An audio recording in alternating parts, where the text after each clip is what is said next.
காமராஜர் அவர்கள் கலைஞருடைய கையை பிடிச்சி இந்த நாட்டையும் ஜனநாயகத்தை நீ தான் காப்பாற்றணும்னு சொன்னாராமா. சரி, இதுல இருந்து எனக்கு இன்னொரு கேள்வி. அப்போ ஸ்டாலின் எவ்வளவு மோசமான நபராக இருந்தார் கலைஞர் கருணாநிதி அவர்கள் இறுதி நாட்கள்ல நீ தான்ப்பா தமிழ்நாட்டை பார்த்துக்கணும்னு சொல்லலை. காமராஜர் யாரை கையை பிடிச்சாரு யாரை சொன்னார்லாம் இருக்கட்டும், சிவா யார் கையை பிடிச்சுன்னு என்ன பண்ணிட்டு இருந்தாரு? இல்லை, அந்த வரலாறும் ஒன்று இருக்குல்ல. நம்ம வரலாறுன்னு வரும்போது எல்லா வரலாறும் பேசணும்ல.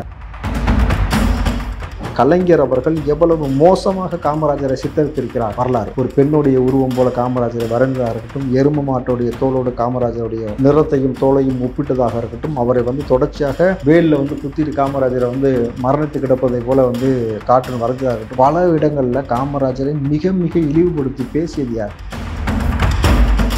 காமராஜர் ஆட்சியை ஸ்டாலின் கொடுக்குறாருன்னு என்னைக்கு செல்வ பெருந்தகை பேசினாரோ அன்னைக்கே நான் சொன்னேன், இதோடைய என்ன சொல்ற, இதை விட காமராஜரை இழிவுபடுத்த முடியாதுன்றா. எப்படி காமராஜரை கொண்டு போய் ஸ்டாலினோட ஆட்சியில் ஒப்பிட முடியும்னு உங்களுக்கு ஒரு யோசனை வேணாமா? இது போல பேசி இருக்கக்கூடிய தலைவர்கள் இருப்பதால் தான் காங்கிரஸ் கட்சி அழிந்து நாசமா போயிடும். இப்போ இந்த அற்பமான இந்த வாழ்க்கையில நீங்க இவ்வளவு மக்கள் பாதிக்கப்படுறாங்க, இவ்வளவு தலைவர்களை இழிவுபடுத்தும் பொழுது இந்த மக்களுக்காக குரல் கொடுக்காத தலைவன் அரசியல் இருந்தா தானா இல்லாடி தானா?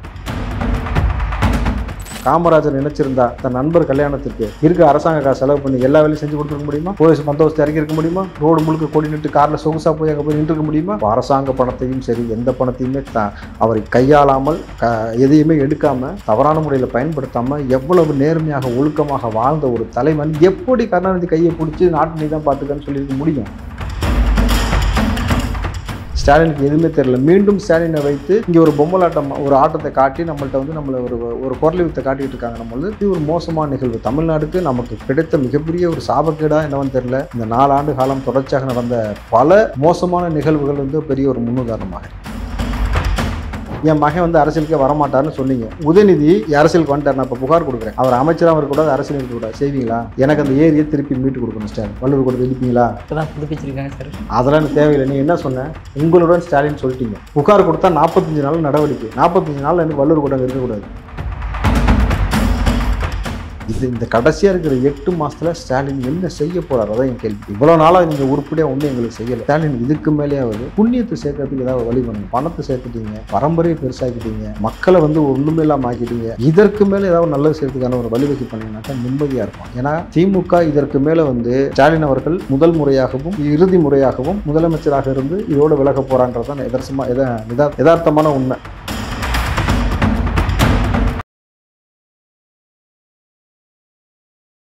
இளைய பாரத நேயர்களுக்கு வணக்கம். இன்னைக்கு நம்ம நேர்காணல நம்ம சிறப்பு விருந்தினர் காங்கிரஸை சேர்ந்த ராவுத்தர் இப்ராஹிம் சார் அவர்கள் தான்.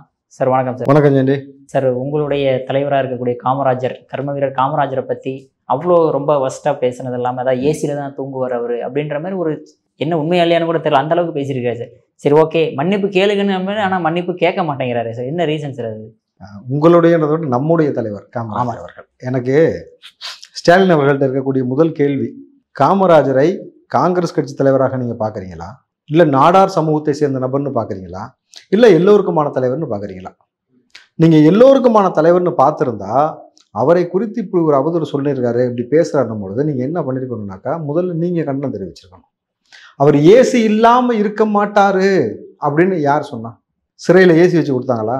சொல்லுங்கள். அவங்க அம்மாவுக்கு தண்ணி குழாய் போட்டு கொடுத்ததே கல்ட்டுன்னு சொன்னவர். அவ்வளோ நேர்மையாக இருக்கக்கூடிய நபர் கலைஞர் போட்ட ஏசியில் இருப்பாரா? முதல்ல அதுக்கு மரத்தில் படுத்து தூங்குவார். பல இடங்களில் பல நேரங்களில் அவர் வேப்ப மரத்தில் போய் படுத்து தூங்கினதாக வரலாறு இருக்குது. புரியுதுங்களா? அப்படி இருக்கும் பொழுது இது முதல்ல தவறான விஷயம். 2வது விஷயம், திருச்சி சிவா சொன்னது என்ன சொன்னார்? கலைஞர் அவருடைய கையை பிடிச்சி, அதாவது காமராஜர்கள் இறுதி நாட்களில் தன்னோட கருணாநிதி கையை பிடிச்சி இந்த நாட்டையும் ஜனநாயகத்தையும் நீ தான் காப்பாற்றணும் அப்படின்னு சொன்னாருங்களாம். காமராஜர் அவர்கள் கலைஞருடைய கையை பிடிச்சி இந்த நாட்டையும் ஜனநாயகத்தை நீ தான் காப்பாற்றணும்னு சொன்னாராமா. சரி சரி, இதுலேருந்து எனக்கு இன்னொரு கேள்வி. அப்போது ஸ்டாலின் எவ்வளவு மோசமான நபராக இருந்தார் கலைஞர் கருணாநிதி அவர்கள் இறுதி நாட்களில் நீ தான்ப்பா தமிழ்நாட்டை பார்த்துக்கணும்னு சொல்லலை? லாஜிக்கான விஷயமா இல்லையா? நியாயமான கேள்வி தானே. அப்போது என்ன சொல்கிறது, கலைஞரை விட மோஸ்ட் டேஞ்சரஸாக ஸ்டாலின் அவர்கள் அப்படின்னு ஒரு கேள்வி, முதல் கேள்வி இருக்குது. அதே மாதிரி ஜெயலலிதா அவர்கள் ஓபிஎஸ் கையை பிடிச்சி நீ தான் தமிழ்நாட்டை இனிமேல் நீங்கள் தான் பார்த்துக்கணும் அப்படின்ற வார்த்தையை அவங்க சொன்னாங்களா? சொல்லலை. ஏன்னா அவர்களுக்கு தெரியும் யாரை எந்த இடத்துல வைக்கணும், யாரை எந்த இடத்துல வைக்கக்கூடாதுன்ற ரொம்ப தெளிவாக தெரிஞ்சதுனால தான் ஓபிஎஸ் அவர்களையோ சசிகலா அவர்களையோ ஜெயலலிதா அம்மையார் முன்னிலைப்படுத்தலை. புரியுதுங்களா? இறுதி நாட்களில் முன்னிலைப்படுத்தலை. நம்பர் 1. நம்பர் 2, இப்போ ஸ்டாலின் வந்து மிக மோசமான நபராக கலைஞரால் உணரப்பட்டதால் தான் அவரை வந்து அடையாளப்படுத்த மறுத்திருக்கிறாரான்னு இன்னொரு கேள்வி இருக்குல்ல. அப்போ இன்னைக்கு நடக்கக்கூடிய ஆட்சி முறை, இந்த மாணவ பிள்ளைகள் இப்போ வந்து இந்த போதை கலாச்சாரத்தால் பாதிக்கப்படுவது, சாதிய ரீதியினால் வந்து தொடர்ச்சியாக தாக்கப்படுவது, சமூக ரீதியாக இங்கே மக்கள் வந்து குடிக்கக்கூடிய நீரில் வந்து மலம் கலக்கப்படுவது, ஊருக்குள்ளே போக வேண்டிய தண்ணி வந்து கரெக்டாக ஊருக்கு வெளியில் போகக்கூடிய தண்ணி ஊர் முழுக்க போயிட்டு இருக்குல்ல. எந்த தண்ணி? இங்கே 2 தண்ணி இருக்குது. தமிழ்நாட்டில் அந்த ஒரு பிரச்சனை இருக்குது. அப்போ இவங்களால வந்து ஊர் முழுக்க ஒரு தண்ணி போயிட்டு இருக்கு டாஸ்மார்க்கில். அதே மாதிரி ஊருக்கு வெளியில் போகக்கூடிய இந்த மழைநீர் வந்து ஊர் முழுக்க சம்பிச்சு போனதாக இருக்கட்டும், தொடர்ச்சியாக கள்ளக்குறிச்சி கள்ளச்சாராயம் மரணம் 2 முறை நிகழ்ந்ததாக இருக்கட்டும், இங்கே இராணுவ வீரர்கள் வெட்டப்பட்டதாக இருக்கட்டும், இங்கே வந்து தொடர்ச்சியாக இயற்கை வளங்கள் கனிம வளங்கள் திருடப்பட்டதாக இருக்கட்டும், பலவிதமான அரசியல் என்ன சொல்கிறது, எல்லா துறையிலும் வேலை செய்யக்கூடிய அரசாங்கத்துறையில் வேலை செய்யக்கூடிய மக்கள் தொடர்ச்சியாக போராடுவதும், இங்கே சமூகத்தில் வந்து விலைவாசி உயர்வை வந்து உச்சபட்சத்தில் வச்சு விண்ணுயிரை வச்சு பாமரனுடைய அடிப்படை வாழ்வாதாரத்திற்கும் வேலையில்லா திண்டாட்டத்திற்கும் காரணமாக அமைந்து உங்கள் குடும்பம் இவ்வளவு சொகுசாக வளர்ந்துவிடும் என்பதற்காகத்தான் கலைஞர் கருணாநிதி அவர்கள் ஸ்டாலின் கையை பிடிச்சி நீதான்ப்பா இனிமேட்டு பார்த்துக்கணும்னு சொல்லலையா? அப்போ கலைஞர் ஒரு தீர்க்க தரிசியா? இந்த ஒரு கேள்வி இங்கே எழுப்பப்படுதில்ல. அப்போது 2வது, காமராஜர் யாரை கையை பிடிச்சாரு யாரை சொன்னார்லாம் இருக்கட்டும், சிவா யார் கையை பிடிச்சி என்ன பண்ணிக்கிட்டு இருந்தாரு? இல்லை, அந்த வரலாறும் ஒன்று இருக்குல்ல. நம்ம வரலாறுன்னு வரும்போது எல்லா வரலாறையும் பேசணும்ல. இவர் யார் கையை பிடிச்சி என்னென்ன பேசி என்னென்ன வாக்குறுதி கொடுத்தாங்கன்றதெல்லாம் நம்ம எடுத்து பேசலாம்னா அது ஒன்றும் பேசுகிற மாதிரி பெருசாக இல்லை. சரிங்களா? சரி, அதை கடந்துருவோம். அப்போது இந்த விஷயத்தில் காமராஜர் அவர்கள் அறிவு கண் திறந்தவர்னு சொல்லுவாங்க. கல்வி கண் திறந்த காமராஜரால் திமுக காரன் கண்ணை மட்டும் திறக்க முடியல பாருங்க. ஏன்னா அவன் பயின்றது முழுக்க கலைஞரிடம். அவன் பேசக்கூடிய ஆபாச வார்த்தைகள்லாம் என்ன மாதிரி இருக்குன்னு நீங்கள் புரிஞ்சுக்கிட்டா புரியும். ஏன்னா கலைஞர் அவர்கள் எவ்வளவு மோசமாக காமராஜரை சித்தரித்திருக்கிறார் வரலாறு. ஒரு பெண்ணுடைய உருவம் போல காமராஜரை வரைந்ததாக இருக்கட்டும், எரும மாட்டோடைய தோலோடு காமராஜருடைய நிறத்தையும் தோலையும் ஒப்பிட்டதாக இருக்கட்டும், அவரை வந்து தொடர்ச்சியாக முரசொலியில் வந்து மிக ஆபாசமாக கேவலமாக போட்டதாக இருக்கட்டும், அந்த வேலில் வந்து குத்திட்டு காமராஜரை வந்து மரணித்து கிடப்பதை போல வந்து காட்டுன்னு வரைஞ்சதாக இருக்கட்டும், பல இடங்களில் காமராஜரை மிக மிக இழிவுபடுத்தி பேசியது யார், செய்தது யார்? கருணாநிதி அவர்கள். அப்போது அவரிடமிருந்து பயின்று வந்த இந்த நபர்கள் என்ன செய்வார்கள்? நல்ல ஒரு விஷயம் புரிஞ்சுங்க ஜாண்டி, திமுக மட்டும்தான், குறிப்பாக கலைஞர் தான் திமுகன்னு ஏன் சொல்லுவானே, கலைஞர் கருணாநிதி இப்போ திமுகவை சேர்த்துப்போமே, சரி கலைஞர் கருணாநிதியும் சரி திமுகவும் சரி இறந்த நபர்களின் பிணத்தை வச்சும் அரசியல் பண்ணும், உயிரோடு இருக்கக்கூடிய நபர்களை பிணமாக்கியும் அரசியல் செய்யும். எப்படி உதாரணம் சொல்கிறேன்னாக்கா, பல சம்பவங்கள் தொடர்ச்சியாக நடந்து கொண்டிருக்கிறது. நீட் மரணத்திற்கு காரணம் யாருன்னு நமக்கே தெரியும். பொய்யான வாக்குறுதி கொடுத்து மாணவ பிள்ளைகள் தொடர்ச்சியாக செத்துக்கிட்டு இருக்கிறாங்க பொழுது அந்த பிள்ளைகளுடைய இறப்பை வைத்து குறிப்பாக அனிதாவில் ஆரம்பித்ததானே இவங்க நாடகம். அப்போ இறந்த மாணவ பிள்ளைகளை வச்சு இவங்க நாடகம் போட்டதாகட்டும், கள்ளக்குறிச்சி கள்ளசாராயம் மரணத்தில் வந்து கிட்டத்தட்ட இறந்த ஒரு கணவனை இறந்த பெண்மணி வராங்க, அவங்கள கேமராவுக்கு திரும்பி நின்று போஸ்ட் கொடுக்க சொல்லி ஏவாவேலு திருப்பி விட்டு அதில் வந்து ஒரு அரசியல் செய்து கேவலமான வேலை செய்ததாகட்டும், எம்ஜிஆர் அவர்கள் சிகிச்சையில் இருக்கும் பொழுதே என் ஆருயிர் நண்பன் எம்ஜி ராமச்சந்திரன் அவர்கள் இறந்து விட்டார், எனக்கு ஓட்டு போடுங்க, அவர் திரும்ப வந்தால் ஆட்சியை ஒப்படைக்கிறேன்னு சொல்லி உயிரோடு இறந்தவரை புதைத்த வரலாறு திமுகவில் கருணாநிதி கலைஞருக்கு இருக்குது. அப்போது இவ்வளவு கேவலமான அரசியல் செய்கிறாங்க உங்களுக்கு புரியுது? அப்போ இந்த நபர்களிடமிருந்து நாம் என்ன எதிர்பார்க்க முடியும்? அப்போ நமக்கு இயல்பார்க்கக்கூடிய கேள்வி, காங்கிரஸ்காரர்கள் என்ன செய்து கொண்டிருக்கிறீர்கள்? ஆமாம் சார். நீங்கள் ஆனால் ஓரளவுக்கு முடிஞ்ச வரைக்கும் எல்லாருமே குரல் எழுப்பியாச்சு இல்லை சார்? அந்த அளவுக்கு எங்கே இத்தனை நாள் அமைதியாக இருந்தவங்க, ஜோதிமணி ஆகட்டும், செல்வப்பிரதி ஆகட்டும், அப்புறம் திருச்சி வேலுசாமி ஆகட்டும், திருச்சி வேலுசாமி அவரை உள்ளபடி பாராட்டணும். தன்மானத்தோடு ஒழுங்கா உப்பு போட்டு சாப்பிட்ற மனுஷன் நல்ல நீட்டாக கேட்குறாரு, உனக்கு திராணி இருந்தால் காங்கிரஸ் இல்லாமல் நில்றாங்கிறாருல, நில்லு திமுக நில்லு, உனக்கு திராணி இருந்தால் நீ காங்கிரஸ் வெளியேற்றி விட்டு நில்லு பார்ப்போம்.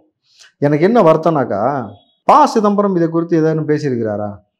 மூத்த தலைவர்கள் ஏன் இது குறித்து வந்து அதிகமாக கண்டனம் தெரிவிக்கல சார்? நீங்கள் ஸ்டாலினை குறித்து இப்போ இழிவாக ஏதாவது ஒரு வார்த்தை பேசிடுங்க, இல்லாத விஷயத்தை நீங்கள் வந்து சொல்லிடுங்க, திமுக ஆர்ப்பாட்டம் பண்ணுவோம், உடனே வழக்கு பாயும், உடனே கைது பண்ணுறதுக்கான எல்லா நடவடிக்கை எடுப்பாங்க.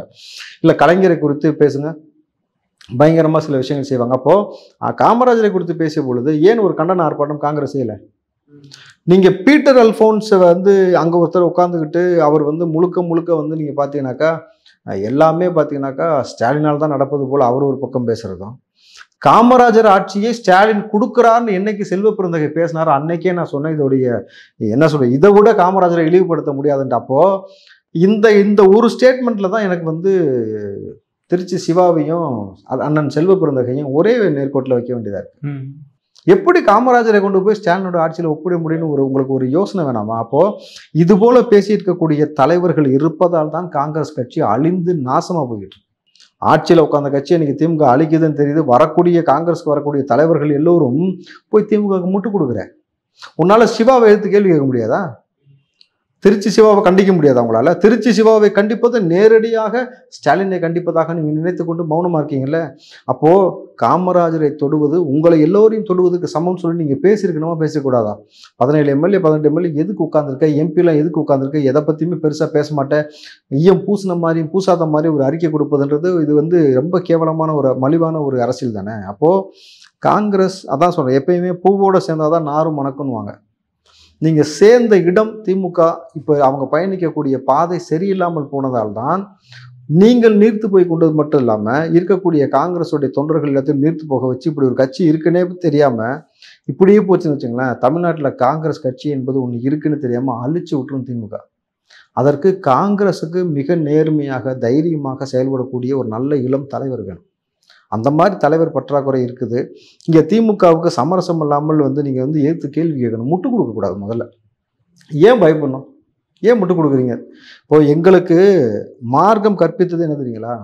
இந்த உலக வாழ்க்கை என்பது உனக்கு நிரந்தரமான வாழ்க்கை அல்ல. உன்னை நான் படைத்ததே எங்களுக்கு சொல்லப்பட்டது. இறைவனை சொல்கிறான், உன்னை நான் படைத்ததே உன்னை சோதிப்பதற்காகவும் மறுமைக்கான வாழ்க்கைக்கு தேவையான நன்மைகளை சம்பாதிப்பதற்காகவும் உன்னை படைத்திருக்கிறேன்றான். அப்போ இந்த அற்பமான இந்த வாழ்க்கையில நீங்க இவ்வளோ மக்கள் பாதிக்கப்படுறாங்க, இவ்வளோ தலைவர்களை இழிவுபடுத்தும் பொழுது இந்த மக்களுக்காக குரல் கொடுக்காத தலைவன் அரசியல் இருந்தா தானா இல்லாடி தானா? இப்படி ஒரு வாழ்க்கை நமக்கு தேவையா?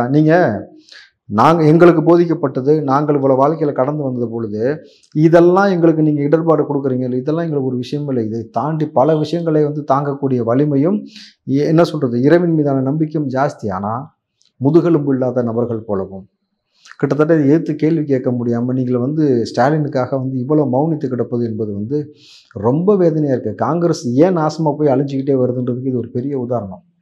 நீங்கள் பிஜேபின்னு ஒரு கட்சி இருக்கான்னு ஒரு காலத்தில் பேசிக்கிட்டு இருந்தாங்க.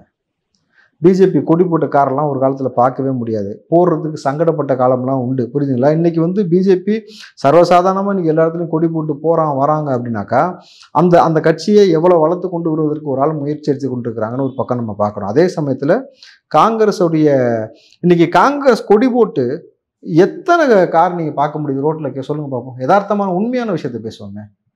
எவ்வளோ காரணம் நீங்கள் பார்க்க முடியுது?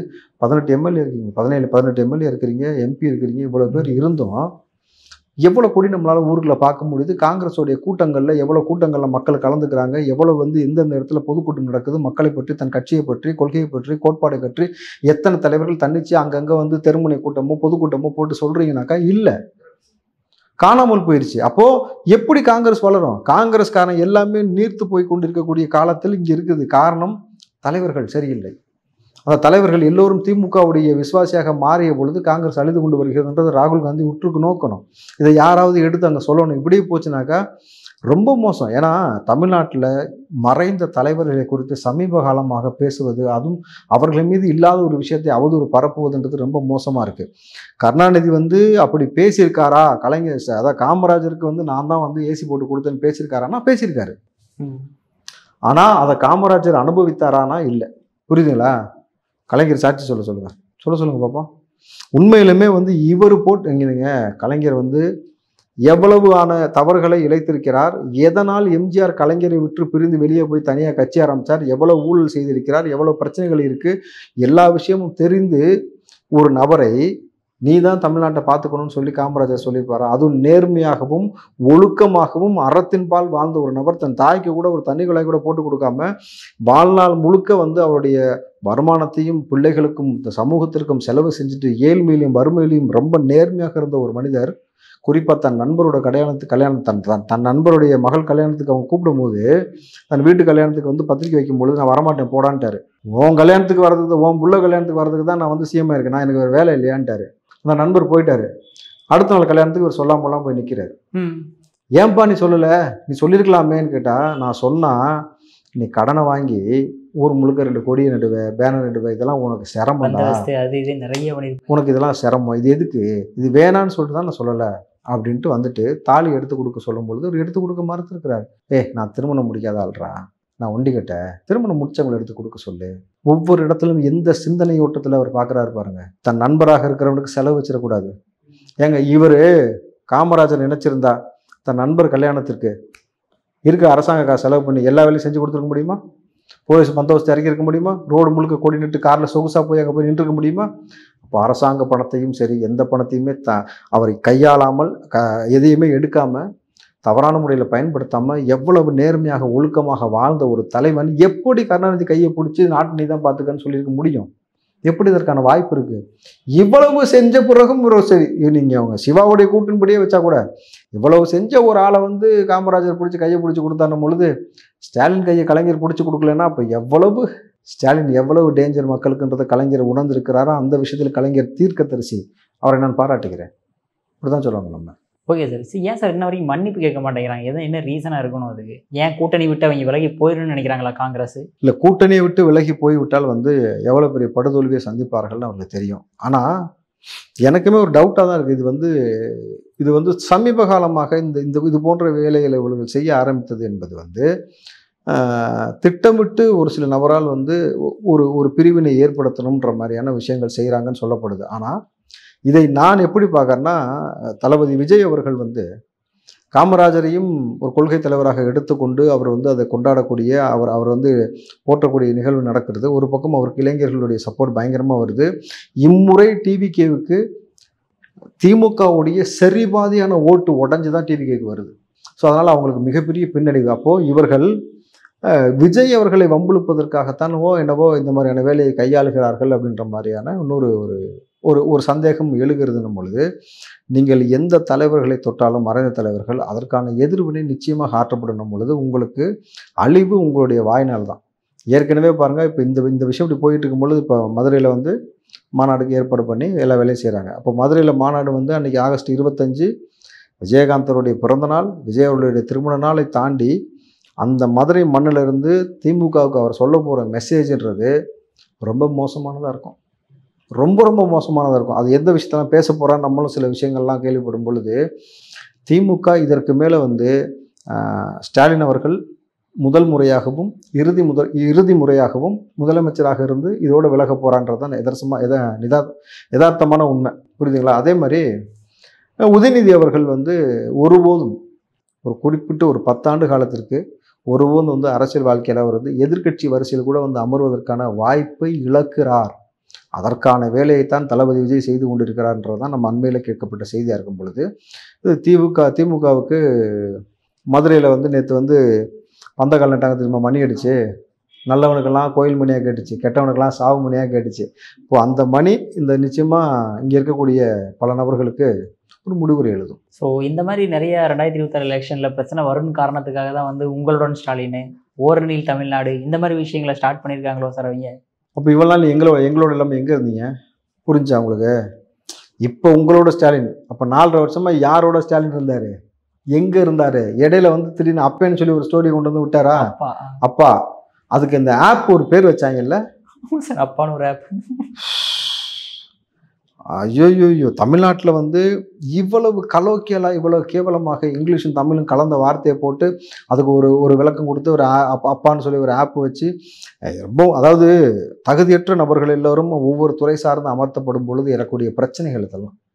ஒரு பள்ளிக்கல்வித்துறை அமைச்சர் அவருடைய துறையில் ஒரு இங்கிலீஷும் தமிழும் கலந்து ஒரு விஷயத்தை உருவாக்கிட்டு இவங்க தமிழுக்காக உயிரை கொடுப்போன்றதும் தமிழை காப்பாற்றுவோன்னு சொல்கிறதும் எவ்வளோ மோசமான ஒரு போக்குன்னு பாருங்கள். உங்களுடன் ஸ்டாலின்னா இவ்வளோ நாள் எங்களுடன் ஸ்டாலின் இல்லாமல் எங்கு இருந்தான்றது எங்களுக்கு தெரியும்.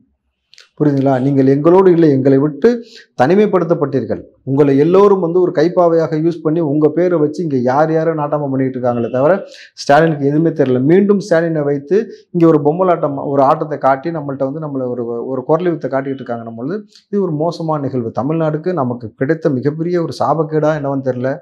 இந்த 4 ஆண்டு காலம் தொடர்ச்சியாக நடந்த பல மோசமான நிகழ்வுகள் பெரிய ஒரு முன்னுதாரணமாக இருக்கிறது.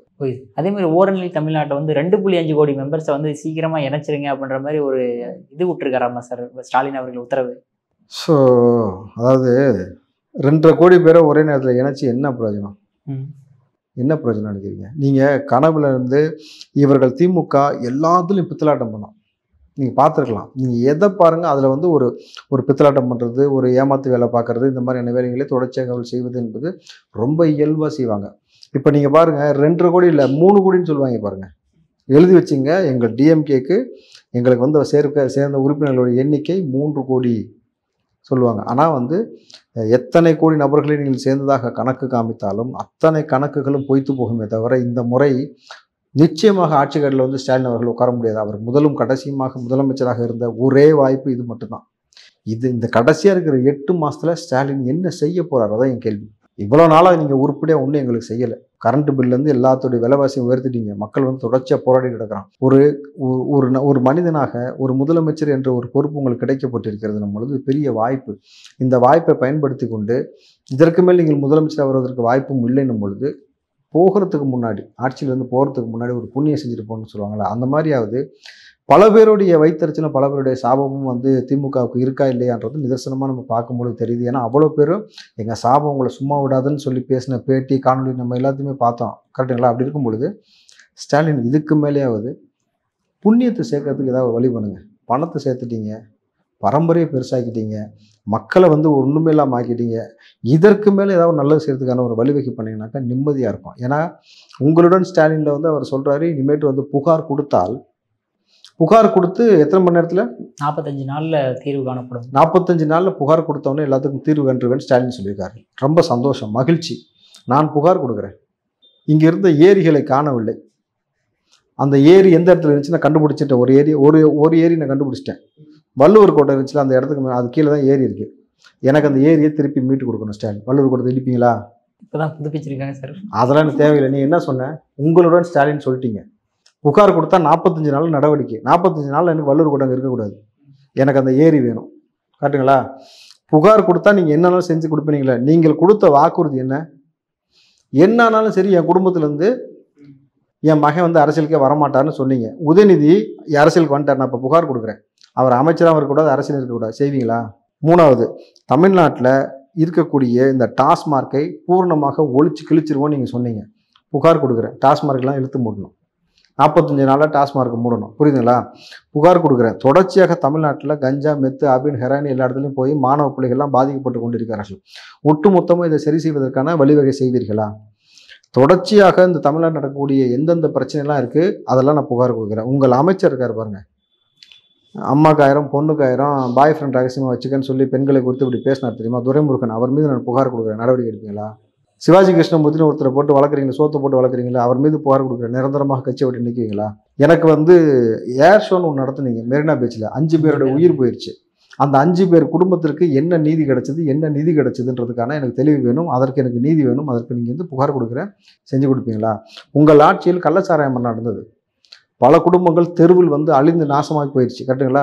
அந்த குடும்பங்களுடைய வாழ்வாதாரம் நலிவழிந்து கிடைக்கிறது. அவருடைய வாழ்வாதாரத்தை உறுதி செய்வதற்காக நான் புகார் கொடுக்குறேன். அந்த குடும்பத்திற்கு என்ன நிதி கொடுத்து என்ன சரி செஞ்சு அந்த வாழ்வாதாரத்தை மேம்படுத்த போறீங்கன்னு எனக்கு ஒரு விஷயம் தெரிஞ்சிடும். நீ 10 லட்சம் கொடுத்துட்டு அதோட முடிஞ்சு போச்சுனாக்கா அந்த 10 லட்சத்தை வச்சு ஒன்றும் செய்ய முடியாது. இதை விட மிக முக்கியமான விஷயமாக பரந்தூர் விமான நிலையத்தை குறித்து நான் புகார் கொடுக்குறேன். ஏன்னா தமிழ்நாட்டுடைய நலன் சார்ந்துதான் நீங்கள் புகார் கொடுக்க சொல்லியிருக்கீங்க. என் நீர்வளம், என் நிலவளம், என் மண் வளம், இங்கே வாழக்கூடிய உயிரினங்கள், இங்கே இருக்கக்கூடிய உணவு எல்லாமே ஒரு ப்ராஜெக்டில் அழியுதுன்னும் பொழுது அந்த இடத்தை தேர்வு செஞ்சது மத்திய அரசு கிடையாது, நீங்கள் தான். கரெக்டுங்களா? அதனால் நான் உங்கள்கிட்டயே புகார் கொடுக்குறேன். அந்த இடத்த மாற்றிட்டு வேறு இடத்த மாற்றி கொடுங்க. இதை சரி செஞ்சு கொடுப்பீங்களா? இதை விட மிக முக்கியமானது, இந்த அப்பான்னு ஒரு வார்த்தை எங்கள் மேலே திணிச்சிங்க பார்த்தீங்களா, கட்டாயப்படுத்தி, அதுக்கே புகார் கொடுக்குறேன். அதை நீங்கள் வாபஸ் வாங்கணும். இனிமேட்டு நாங்கள் உங்கள் எவனுக்கு நான் அப்பன் கிடையாது, உதயநிதிக்கு தான் நான் அப்பன்றதை நீங்களே பகிரங்கமாக சொல்லணும். ஸோ இதை தாண்டி ஏகப்பட்ட புகார்கள் இருக்கிறது. ஏன்னாக்கா எத்தனை மாணவிகள் பாதிக்கப்பட்டிருக்காங்கன்னு ஒரு விஷயம் இருக்குல்ல, அதை தாண்டி இங்கே சமூகத்தில் இருக்கக்கூடிய பிரச்சனைகள் எல்லாத்தையும் பெரிய நீண்ட பட்டியல் போட்டு வச்சுருக்கிறோம். அந்த பட்டியலுக்கு எல்லாத்துடைய புகாரையும் நாங்கள் தருவதற்கு தயார். நடவடிக்கை எடுக்க நீங்கள் தயாராக? முதல்ல இப்போ ஒரு 9 புகார் சொன்னேன்ல, இந்த 9 புகாரை தீர்த்து கொடுப்பாரான்னு கேளுங்க. கொடுத்துருவோம். கொடுத்துட்டு சரி செஞ்சிருவோம். முதல்ல வள்ளுவர் கோட்டையிலேருந்து ஆரம்பிப்போம். சரிங்களா? அதே மாதிரி இப்போ விஜய் அவர்கள் வந்து மதுரையில் 2வது மாநாடு மிக பெருசாக கொண்டாடுறதுக்கு ரெடி ஆகிட்டு இருக்காப்புல. அது சம்மந்தமாக நம்ம வேல்முருகன்ட்ட ஒரு பேட்டியில் கேள்வி எழுப்பும்போது சினிமா நடிகர்களை பற்றிலாம் இந்த கேள்வி கேட்காதீங்க அப்படின்ற மாதிரி பதில் சொல்கிறாரு சார். ஏன் விஜயை பார்த்து பயமா அந்த அளவுக்கு வருது? பயம்தான், டர்ரு. கிட்டத்தட்ட சினிமாக்காரர்களை பற்றி என்னிடம் கேள்வி கேட்கறாங்க, நான் பேச மாட்டேன்ட்டார். இப்போ சினிமாக்காரனை பற்றி நீங்கள் பேசவே மாட்டேன்னு சொன்னால் ஸ்டாலினை பற்றி பேசக்கூடாது, ஸ்டாலினை பற்றி பேசக்கூடாது. உதயநிதியை பற்றி பேசக்கூடாது, கரெக்டுங்களா?